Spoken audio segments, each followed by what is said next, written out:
of Weber's Bread present your all-star Western Theater. Drifting along, singing a song under a western moon.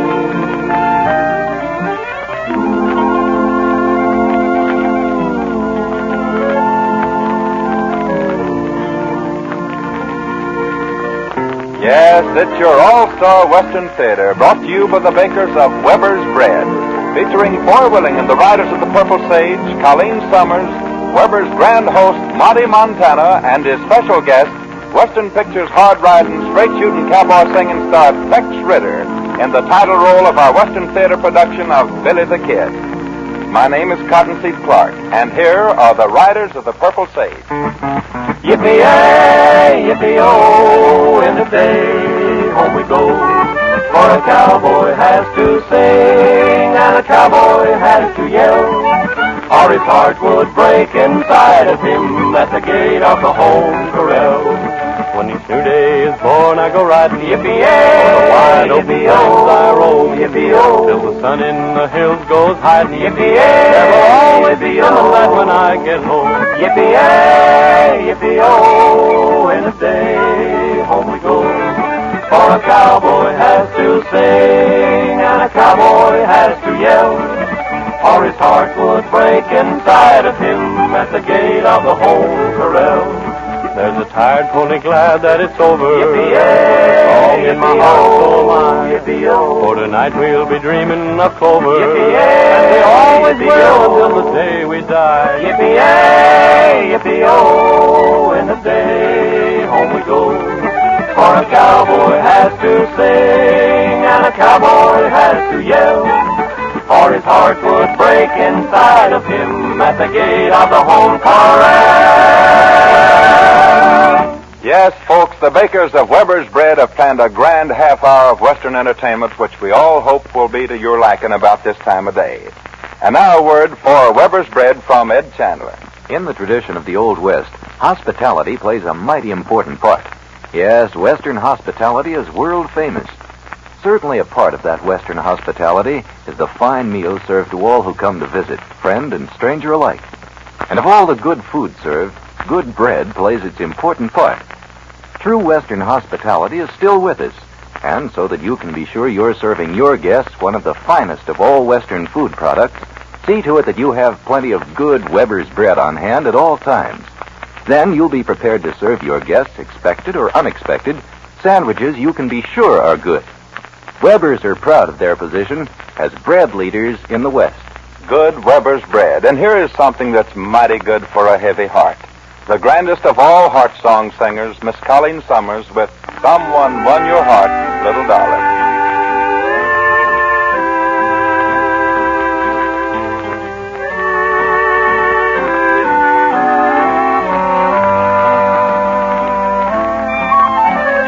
Someone won your heart, little darling.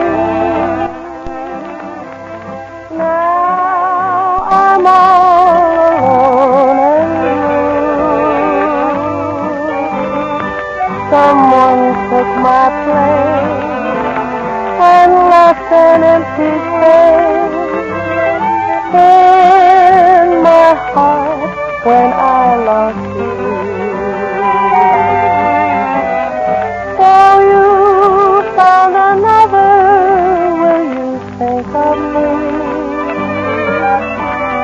As the one who loves you so.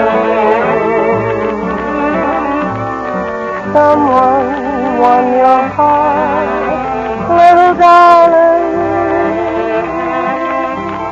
I will miss you, dear, you know. Someone won your heart, little darling. All that's left a memory.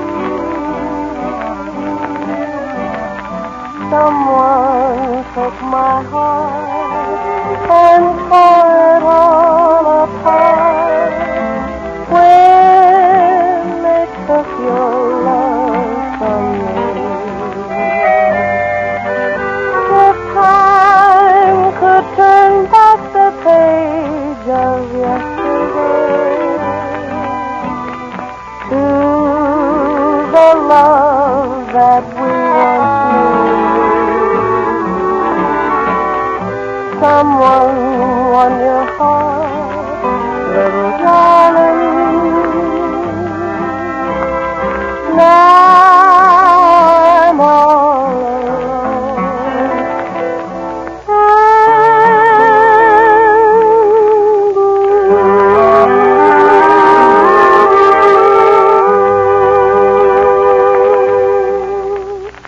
It was Will Rogers who once said, "I never met a man I didn't like." Well, we're going to take the words of that fine gesture of a great man and give it another meaning. Here is a man of the West that is liked by every person that ever met him. Friends and neighbors, one of the greatest cowboys of all time, Weber's All-Star Western Theater host, Monty Montana. Howdy, ladies and gentlemen, and boys and girls, and Cottonseed. It makes me feel pretty good to have you say such nice things about me. Well, Monty, all the folks who know you know that I'm dead right. And I also know that's why the folks at Weber's are proud to have you represent them. But I'm not trying to embarrass you before all of these folks, so suppose you just break down and tell everybody what the All-Star Western Theater has in store for them today. 3 things, Cottonseed. One is the story of the Old West, the life of that notorious bad man, Billy the Kid. And number 2 is? That great star of Western pictures and my mighty good friend, Tex Ritter. And here he is in person. Hello, Monty, ladies and gentlemen. Well, Tex, I guess... Just a minute, Monty. You're kind of rushing me, boy. Yeah, how's that? I said, howdy, ladies and gentlemen. You didn't give me time to say hello to the boys and girls. For that, Tex, I owe you a real apology. If it wasn't for the boys and girls, us Western folks wouldn't be in business. You're right there, Tex. They've been mighty good to me, too. Besides, they eat a lot of Weber's bread. Would you mind saying that again? You heard me. Now suppose we get into our story of Billy the Kid. Mighty fine. Now, just a minute, Monty. You're overlooking something. You said you had 3 things in store for the folks. So, what about number 3? I was coming to that, and it's a surprise for you, Tex, as well as for the folks listening. A good friend of ours dropped in to give us a hand with our story of Billy the Kid. Another great favorite of the Western screen, Dennis Moore. Hello, folks. Hiya, Tex. Now, anything can happen. Don't start on me, Tex, or I'll tell the folks how I whipped you in that last picture we made together. Dennis, you and Tex kind of let up on each other now, and we'll get on with our story. And before we tell this tale of a bad man, Monty, I'd like to ask all the boys and girls listening to give a lot of thought to something that we should all remember. But I think I'll save that until after our story's over. Perhaps it'll have more meaning then. And here he is, folks. Tex Ritter as Billy the Kid, with his sidekick Dennis Moore as Pat Garrett. Cottonseed, supposing you take over the scene.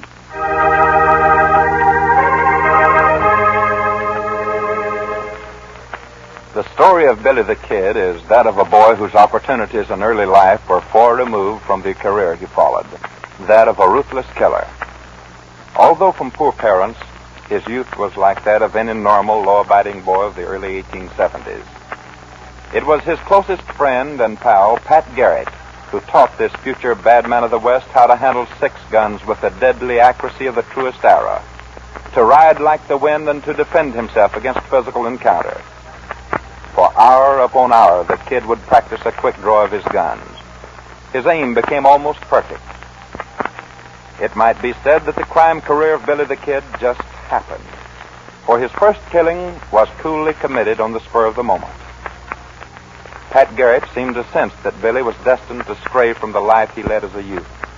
The kid was a little too boastful of his ability with the gun.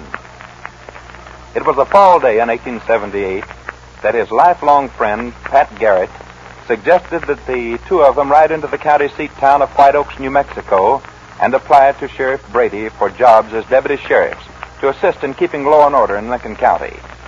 For the lack of anything else to do, the kid submitted to Garrett's suggestion, and together they rode for White Oaks. As they reached Twin Forks Road, Garrett could see that something was troubling the kid.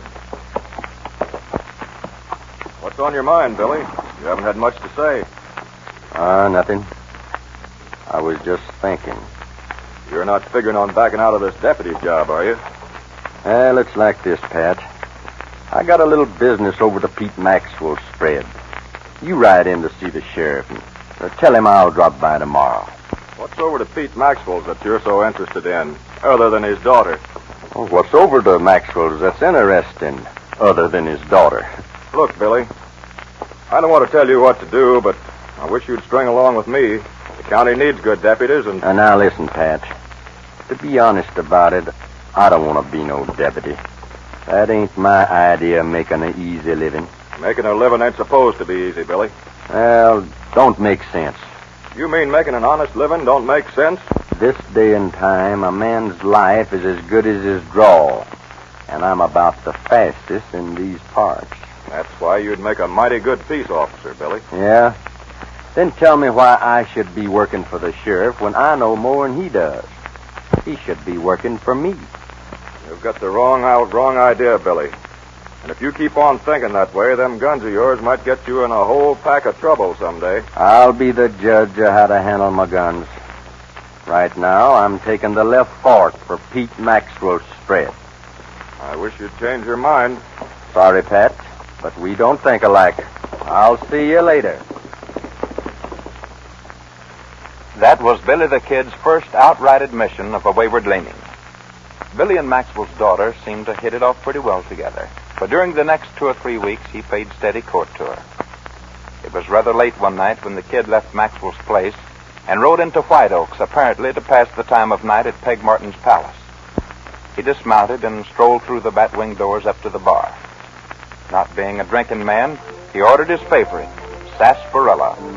A rough, unshaven gunslick was standing to his left. What was that you ordered, son? Sarsaparilla. Sarsaparilla. Yeah, you must be the teetotaling hombre they call Billy the Kid. That's right.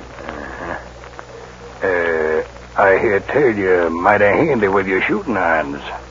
That's right. I hear tell you're paying steady court to Pete Maxwell's daughter. That's right.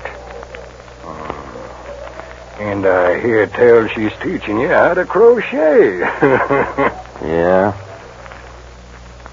You know, that little Maxwell filly is a mighty pretty gal. I wonder how she'd feel if a real man was to call on her. Partner, I don't know who you are or where you come from, but I got a feeling you ain't going back. What do you mean by that, punk? I mean, you'd better start drawing, 'cause I'm gonna put a hole right through your heart. Why, you little son of... I hear tell you ain't gonna be heard from no more. Say, young fella, I saw that. And I might also add that you handle yourself mighty smooth-like. I can take care of myself. Yeah. I'd like to have a little talk with you. My name's John Chisholm. Oh, yeah. I heard of you. How about riding over to my spread in the morning? I got a proposition that might interest a man like you. Okay. I'll ride over. John Chisholm and his partner, Alec McSwain, were determined to establish a monopoly of the stock grazing business and make themselves the cattle kings of the Pecos Valley.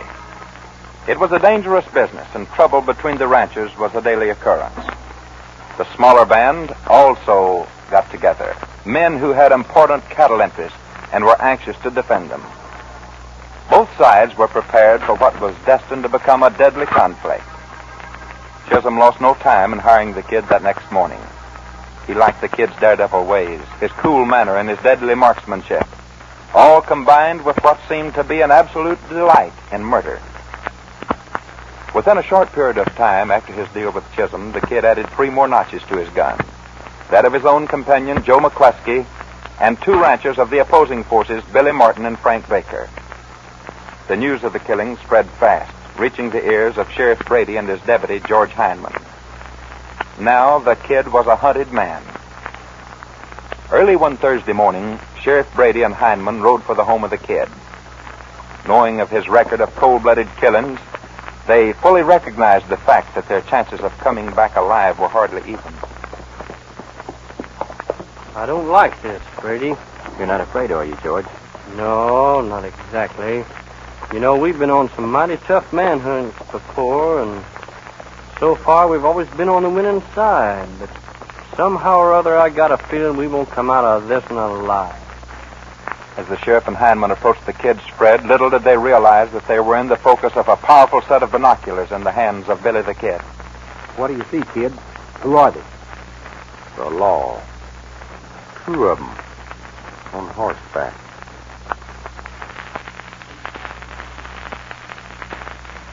One of them's Brady. Well, what you gonna do? What am I gonna do? Either me or them 2 gunmen are gonna die. The Kid then stepped inside the barn from view and placed himself in readiness. 15 minutes had elapsed when Brady and Heineman rode up and approached the kid's henchman, who was leaning against the corral gate next to the barn. Oh, boy. Steady. Howdy, stranger. I'm Sheriff Brady. How are you, Sheriff? What's up? We're looking for Billy the Kid. Do you know where he is? No, I ain't seen him, Sheriff. What do you want him for? You know what we want him for. Cold-blooded murder. Here I am, Sheriff. Start drawing. When the smoke cleared, Brady and Heineman lay dead. Billy the Kid's bold defiance of the law, the reign of terror and bloodshed spread far and wide. He formed a band of gunmen, and for 2 years following the killing of Brady and Heineman, terrorized the country. Always cool, always the dashing desperado. He seemed to bear a charmed existence. 100 bullets sped towards him, but not one reached its mark. He had now brought his known death toll to 11.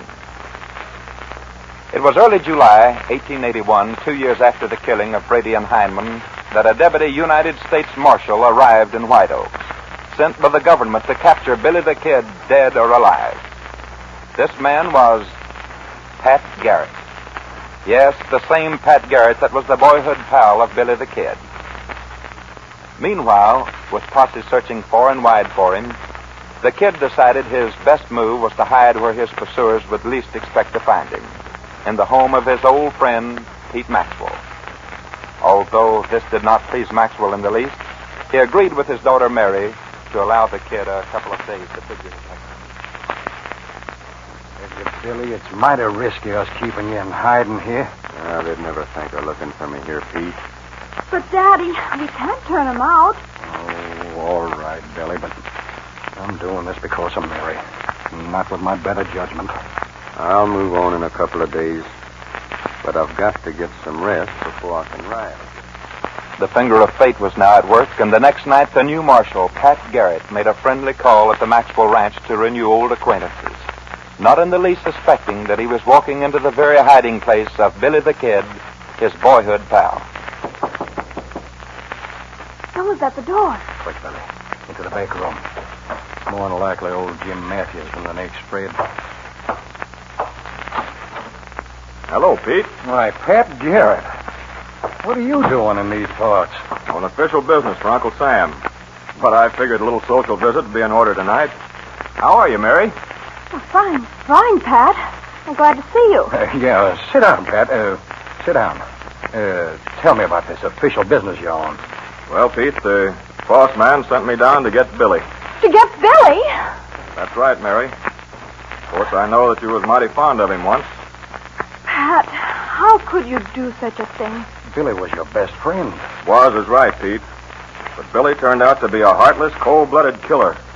And I've got a job to do. Then you'd better get to doing it, Pat. Billy. Now, look, boys, let's not have no gunplay in here. Pat, you can't. Pete, you and Mary stand back and be quiet. Me and Pat's got some business to settle. I reckon you know why I'm here, Billy. Yeah, I heard. But don't draw on me, Pat. You've made quite a name for yourself since I left this country. That's right. So have you. And I think I'm a little prouder of my name than you are of yours. Now, look, boys, you're old friends. Let's settle this thing peaceable like. That's up to Pat. I was sent here to get you, Billy, and I aim to do it. How you gonna do it? Dead or alive. And you can make it mighty easy on everybody by coming along peaceable. Pat, I hate to kill you. But if you so much as bat an eyelash at your gun, you're a dead man.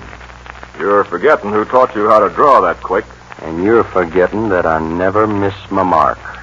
I'm not overlooking a thing. You still thinking about drawing on me? Right now, Billy, I'm thinking about that morning when you and me headed down to town to become deputy sheriffs. We came to a fork in the road. Remember? Yeah. I took the left fork. And I took the right fork. Let's ride in together this time, Billy. It'll be a lot easier that way. I reckon you'd better draw, Pat. This is the crossroad again. That's right. And I'm still taking the right road. Sorry, Billy, but I had to do it. I reckon you done me in, Pat.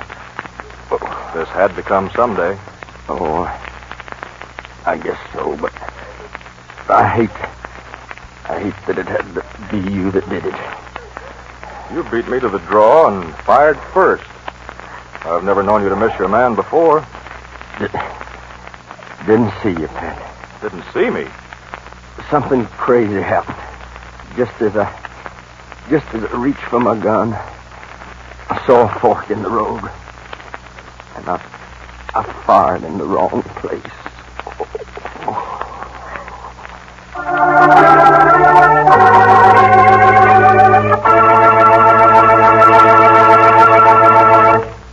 Well, Tex, we want to thank you for appearing on Weber's All-Star Theater.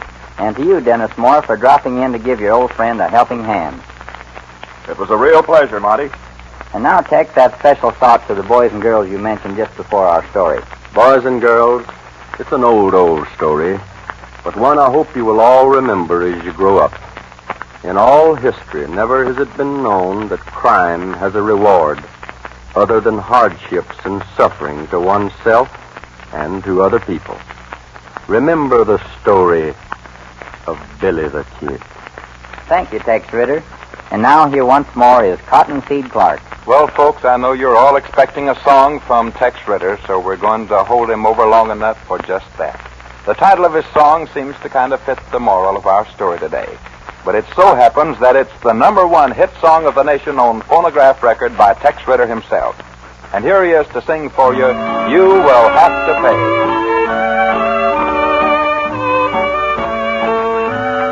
You will have to pay for your yesterday. You'll be living all alone.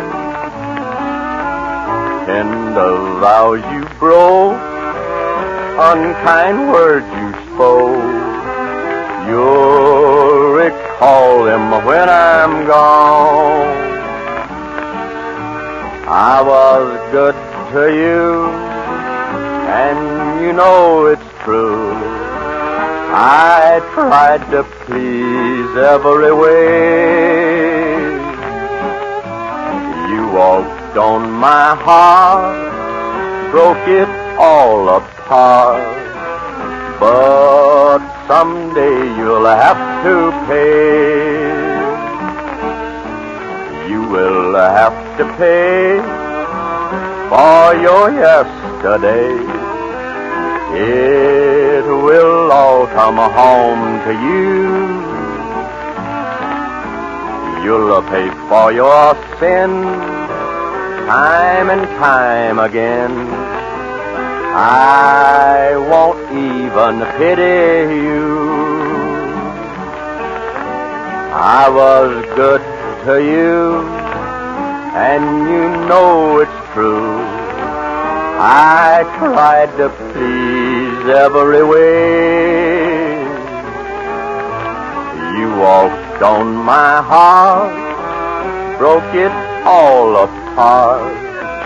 But someday you'll have to pay.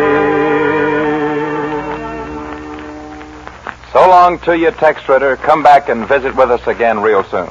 It's been mighty nice, Cottonseed, Monty. So long, folks.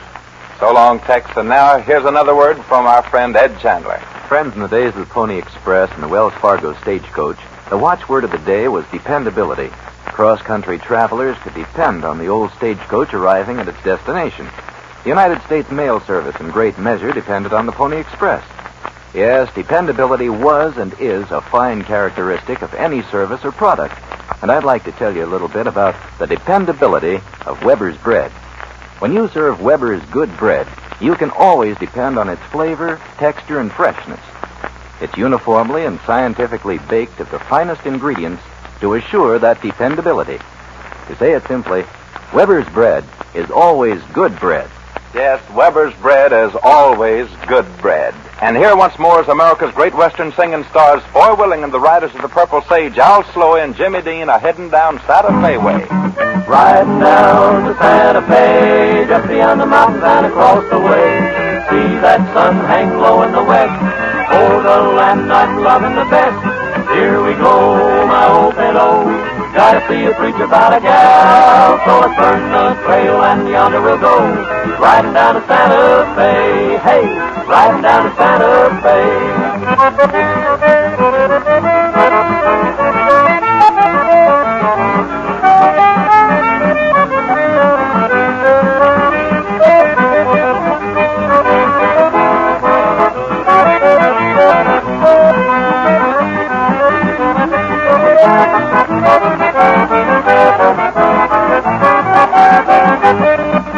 Riding down to Santa Fe, gonna see the boss and I'll collect my pay. Need $100 or more to get that ring she's been waiting for. Don't be slow, my old fellow, she'll be there waiting at the door. So let's burn the trail and yonder we'll go. Riding down to Santa Fe, hey, riding down to Santa Fe. The Riders of the Purple Sage.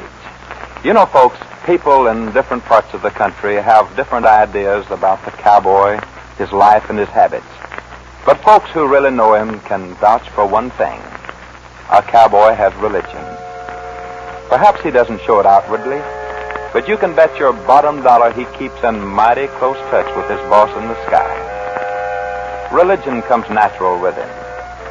Riding range at night under a full moon flanked by millions of stars, well, a fella can't help but think.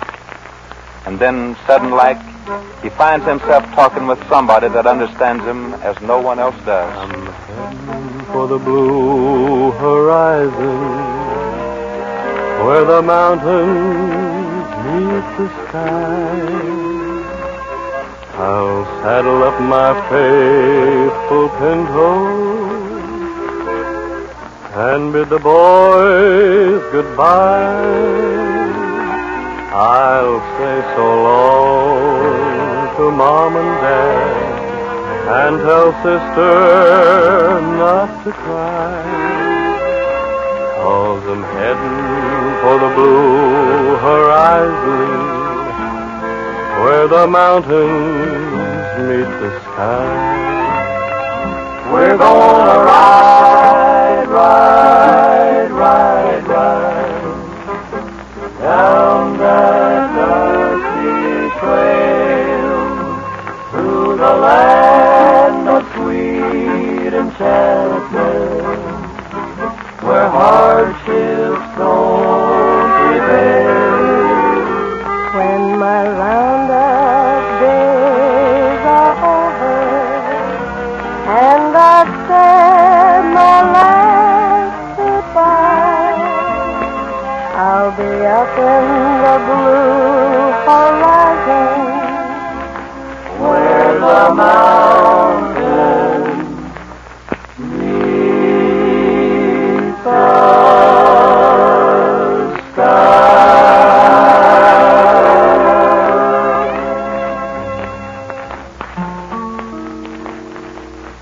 drifting along, singing a song under a western moon. The bakers of Weber's Bread have presented your all-star Western Theater with Boy Willing and the Riders of the Purple Sage, Colleen Summers, Weber's Western host Monty Montana, and his special guests Tex Ritter and Dennis Moore. Next week, Monty's guest will be Johnny Mac Brown, famous star of Western pictures and the story of Wild Bill Hickok. The Riders of the Purple Sage appeared through the courtesy of Republic Pictures. Until next week, then, this is Cottonseed Clark, reminding you to get Weber's Bread next time. You'll never have to be reminded again. Weber's Bread is good, and it's good for you. This is a V-Bear production. Round and round